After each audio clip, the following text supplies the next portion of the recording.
Actors from the London stage were set up in the 1970s, whose sole idea was to see how a group of 5 actors bring Shakespeare's words, this 400-year-old language, to life. While we, unburdened, crawl towards death. And so really when we come to campus, that's what we're trying to achieve.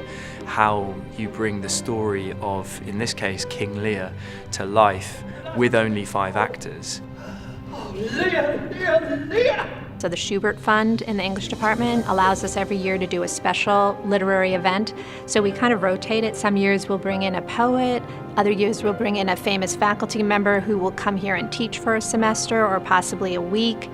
And then every few years we bring in the actors to campus because it's a very popular event. It's an event also that allows the Department of English to serve the community.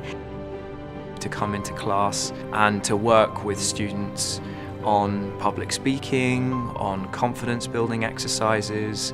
The students learn so much, they loosen up with the actors, and I think we often think in terms of the students' point of view, but I've just been noticing as they've been here this week how much I'm learning from them too. It's just a fun event all around.